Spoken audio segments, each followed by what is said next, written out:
స్వచ్ఛమైన నాణ్యమైన గౌదర్పార్ పూజా ఉత్పత్తులు www.gaudarpar.com ద్వారా ఆన్లైన్ లో ఆర్డర్ చేయండి. మీ ఇంటిని దేవాలయంగా మార్చుకోండి. నమస్కారం, వెల్కమ్ టు సుమన్ టీవీ. నేను గీతాంజలి. ప్రస్తుతం మనతో పాటు ప్రముఖ ఆధ్యాత్మికవేత్త, జ్యోతిష్య పండితులు YVSS గిరిరావు గారు ఉన్నారు. వారితో మాట్లాడదాం. నమస్కారం గురుగారు. నమస్తే అమ్మా. తిరుమల శ్రీ వెంకటేశ్వర కలియుగ దైవం, అందరికీ ఆరాధ్య దైవం, ఇష్ట దైవం కూడా. అయితే స్వామివారి ఆభరణాల విషయం కానీ, ఆయన ధరించేటువంటివి కానీ అందరికీ వాళ్ళ ఆసక్తిగా చూస్తూ ఉంటారు. వెళ్ళాక ఒక్కసారి ఆయన్ని చూస్తేనండి ఇంకేం గుర్తురావు. ఆపాదమస్తకం ఆయన చూద్దామన్నా కూడా మనకు అంత సమయం ఉండదు. ఒక్క నిమిషం, ఆ 2 నిమిషాల్లో ఆయన మొహం చూస్తామా, శంకు చక్రాలు చూస్తామా, పాదాలు చూస్తామా, మధ్యలో లక్ష్మీదేవిని చూస్తామా, అసలు ఎక్కడా మనకి ఏం చూసామా అని అనిపిస్తుంది అంతే ఒక్క నిమిషం. కానీ ఎప్పటికీ ఆయన శంకు చక్రాలు పట్టుకుని ఆ తిరునామాలతో ఎంత దివ్యంగా ఉంటారు. ఈ నేపథ్యంలో నాకు ఒక సందేహం వచ్చింది.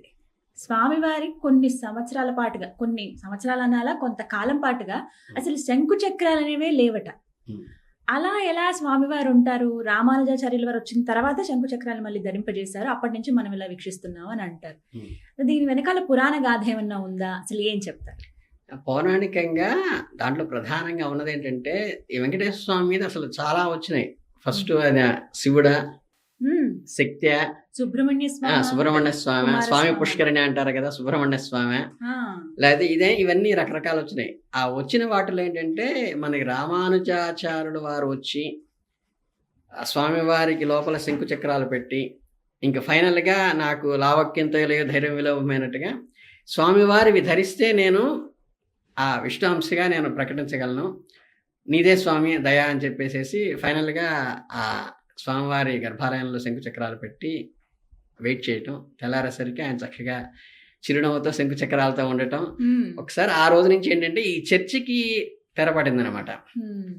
దీంట్లో ప్రధానంగా ఏంటంటే, ఇది మొదట అభిషేకం గురించి వచ్చినప్పుడు మనకి శైవమాన్ వచ్చింది. అభిషేకం జనరల్గా మిగతా విగ్రహాలకి ఉండదు, శివుడికి మాత్రమే పౌరాణికంగా అభిషేకం ఉంటుంది. వెంకటేశ్వర స్వామికి అభిషేకం ఉందని, అలాగే శుక్రవారం అభిషేకం చేస్తారు అని చెప్పేసి ఆయనకి పసుపుతో చేస్తారు, హరిద్రతో. హరిద్ర ఏంటంటే అక్కడ అమ్మవారు ఉంటుంది. మీకు చాలా మందికి ఏంటంటే స్వామివారి దగ్గర మనకి గంధం ఏదంటే అద్దుతారు, అవి తీసి కూడా ఇస్తారు. శుక్రవారం అభిషేకం చేసేటప్పుడు పూలంగి సేవ అయిపోయిన తర్వాత గురువారం అది తీసిస్తుంటారు. అందరూ పూజా మందిరంలో కూడా పెట్టుకుంటూ ఉంటారు. అందుకని ఏంటంటే ఇవన్నీ రకరకాలు వచ్చినప్పుడు ఏంటంటే, ఈ పద్మావతి అమ్మవారికి అంటే ఆకాశరాజు కుమార్తె కదా ఆవిడ, ఆకాశరాజు కడుపున పుట్టింది అమ్మవారు. అంటే ఏంటంటే వాళ్ళకి, అంటే వాళ్ళని ఉద్ధరించడానికి, ఆ దంపతులను ఉద్ధరించడానికి అమ్మవారు వాళ్ళకి పుత్రిక వచ్చింది, అంతకుముందు ఇచ్చినటువంటి వరం కారణంగా. వచ్చినప్పుడు ఏంటంటే ఇక్కడికి మనకి ప్రతి పెళ్లిలో కూడా ప్రధానంగా ఈ స్నాతకం వెళ్ళేటప్పుడు ఈ బావమరిది కాళ్ళు కడుగుతూ ఉంటారు. కానీ మీరు వెంకటేశ్వర చరిత్ర మొత్తం చూస్తే ఈ బావమరిది కాళ్ళు కడగటం అనేది మీకు ఎక్కడ హైలైట్ కాలేదు, లేస్తే ఆయన బావమరిది ఉన్నాడని కూడా చాలా మందికి తెలియదు. ఈ వస్తానుడని ఆయన ఏంటంటే ఆయనకి పద్మావతి అమ్మవారి యొక్క తమ్ముడు అనమాట. తమ్ముడు అయిన తర్వాత ఆయనకిను ఈ అంటే ఈ ప్రాపంచికంగా వీళ్ళు అమ్మవారైతే వారి కడుపున పుట్టింది, కానీ వీళ్ళకి ప్రాపంచికంగా రాజు లాంఛనాలు ఇవన్నీ ఉంటాయి కదా. ఆకాశరాజుకి కానీ, తొండమానుడికి కానీ, వాళ్ళ తమ్ముడు తొండమానుడికి కానీ ఇవన్నీ రొటీన్గా ఉండేవి. ఉన్నప్పుడు ఏంటంటే ఆకాశరాజు వెళ్ళిపోయిన తరువాత వీళ్ళకేవో ఆస్తి తగాదాలు లాంటివి వచ్చినాయని, ఆ వచ్చినప్పుడు నాన్నగారి వారసత్వంగా నాకు రావాలని అతను అడిగినట్టుగా, యాన్సిస్టర్ ప్రాపర్టీ వచ్చినప్పుడు ఏంటంటే జనరల్గా యువరాజుగానే ఉండు, నువ్వు వస్తానని యువరాజుగా ఉన్నావు కదా, నేను అన్నగారి తదనంతరం నేను రాజ్యం చేస్తాను చెప్తారు. చెప్పినప్పుడు ఏంటంటే ఈ క్లాష్ వల్ల లేదని చెప్పేసి జనరల్గా ఏంటంటే మనకి అనుకూలంగా ఎవరైనా వ్యక్తి మంచి వీరుడు సూర్యుడు ఉన్నప్పుడు ఏంటంటే ఫలానా ఆయన రికమెండేషన్ తీసుకుందామని ఆలోచన ఉంటుంది.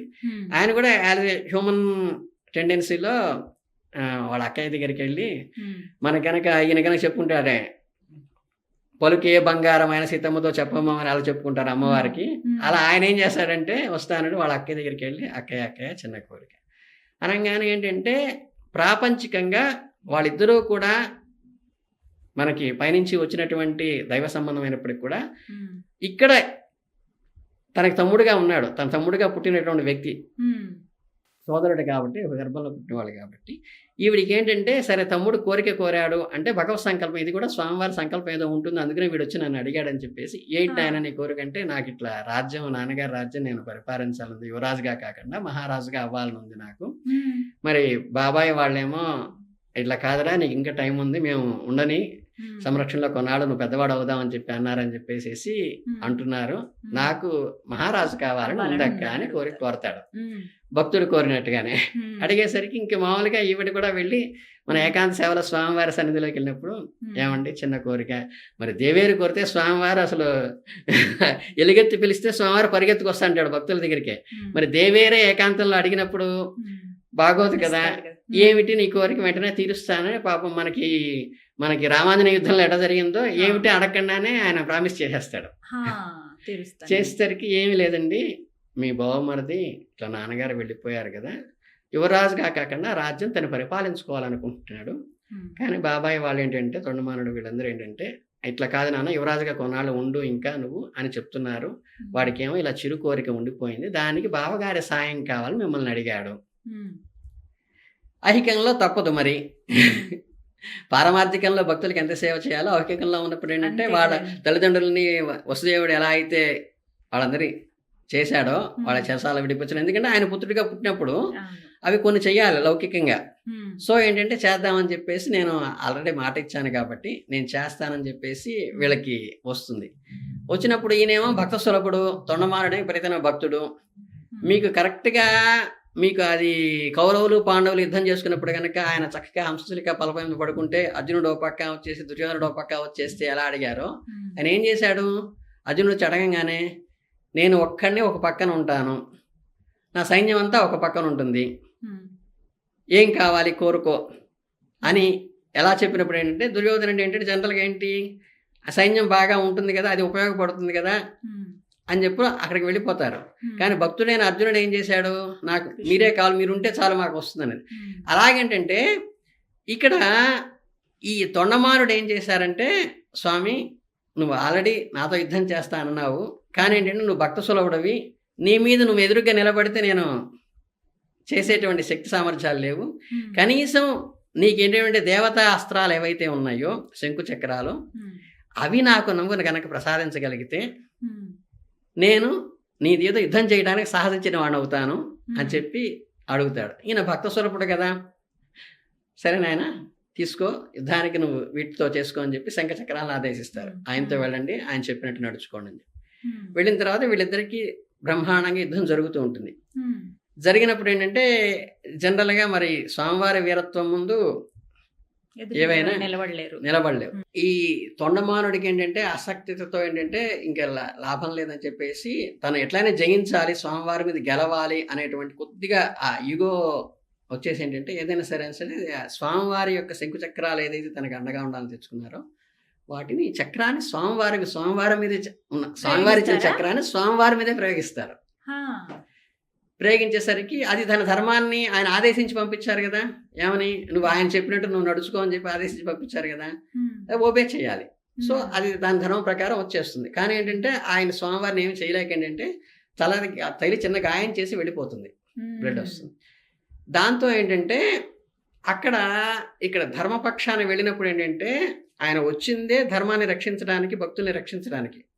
కానీ ఇక్కడ ఏంటంటే చిన్న చిన్న ఈగోలు వచ్చేసేసి ఆయనకి ఆర్ద్రత చూసి తన అస్త్రాలు ఇచ్చారు, ఇచ్చిన అస్త్రాలు తన మీదే ప్రయోగించారు. కానీ దీనివల్ల ఏంటంటే కొంత ఆయనకు కూడా ఫీల్ అవుతారనమాట, అయ్యో భక్తుడికి ఏమైనా ఇబ్బంది కలుగుతుందేమో, నా మీద ఇది ప్రయోగించాడు కదా అని చెప్పేసి ఏంటంటే ఆ అలక చూపించడం కోసం, అంటే ఆ యుద్ధం అంతటితో నివారించాలి, అది ఇంకా ముందుకు వెళ్ళకూడదని చెప్పేసి అలిగినట్టుగా నటించేసి, ఈ శంకు చక్రాలు నా మీద నాకు వ్యతిరేకంగా ప్రవర్తించినాయి కాబట్టి నేను వీటిని ధరించనని చెప్పి అలిగినట్టుగా వెళ్ళిపోతారు. అందుకని ఆయన ఏంటంటే చివరికి ఈ శిలారూపంలోకి వచ్చినప్పుడు ఏంటంటే అవి లేకుండా ఉంటారు పౌరాణికంగా. ఉన్న తర్వాత ఏంటంటే ఇవన్నీ ఫస్ట్ శైవమా శాక్తేయమా వైష్ణవ అని వచ్చినప్పుడు ఏంటంటే రామానుజాచారు శంకుచక్రాన్ని లోపల పెట్టి, స్వామి నువ్వు అవి ధరిస్తేనే ఇక్కడ నేను వాదనలో నెగ్గడానికి నేను ఎన్నో జయించి వచ్చాను, ఈ విషయంలో నీ అనుగ్రహం ఉంటే తప్పితే నేను చేయలేనని చెప్పి శంకుచక్రాలు లోపల పెట్టి వచ్చినప్పుడు ఏంటంటే ఆయన చిరునవ్వుతో వాటిని స్వీకరించడం, అవి శంకు చక్రాల రూపంలో మళ్ళీ రావటం, ఇదంతా పౌరాణికంగా ఉన్నటువంటి ఇది.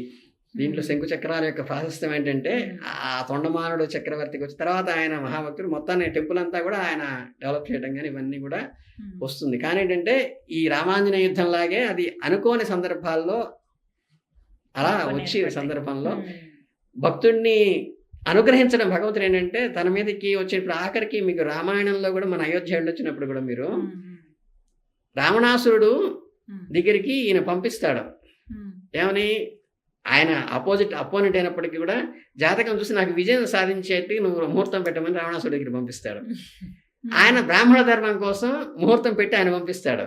ఇవన్నీ ఏంటంటే లోపల ఇంటర్నల్ గా ఎవరి మీద శత్రుత్వం లేదు, ఈగో ప్రాబ్లమ్స్. ఇంకోటి ఏంటి, అక్కడేంటంటే ఆయన రాక్షసుడిగానే చూస్తున్నాడు రావణాసురుడు. కానీ ఈయన ఏమనుకున్నాడు, అరే నా వాకిట్లో ఉన్న జైవిజయులే కదా వీళ్ళు తొందరగా ఈ జన్మ నుంచి ముక్తి మాకు చేస్తే మళ్ళీ చక్కగా ఈ 3 జన్మలు అయిపోతే చక్కగా నా వాకిట్లో ఉంటున్న సేవ చేసుకుంటారు కదా, వాళ్ళు ఏదో చిన్న తప్పు చేసి వచ్చారు కదా ఇక్కడికి అంటే ఈ తండ్రి మనస్తత్వమే. అక్కడ ఎక్కడ చూసినా సరే ఇటు తొండమానుడి మీద చూపించినా అటు పక్క రావణాసురుడి మీద చూపించినా ఏంటంటే ఈయన లోపల ఉన్న వ్యక్తి తండ్రే. కాకపోతే వాళ్ళు ఆ జన్మలోకి వచ్చినప్పుడు ఏంటంటే వాళ్ళకి ఆ అపోనెంట్గా వాళ్ళకి దైహికమైనటువంటి ఇవి ఉండటం వల్ల ఏంటంటే ఈగోతో అవి వస్తాయి. ఆయన కాసేపు అలిగినట్టు నటించడం, అవి ధరించకపోవడం, మళ్ళీ రామానుజాచార్యుడు భక్తుడు అడిగినందువల్ల ఏంటంటే మళ్ళీ ధరించడం, ఇవన్నీ ఏంటంటే మన భగవత్ సంకల్పంగా ఇవన్నీ ఏంటంటే భక్తులను అనుగ్రహించడం కోసం స్వామివారు చేసిన లీలల్లో అదొక భాగం. చక్కగా వివరించారండి. ధన్యవాదాలు. చాలా సంతోషం.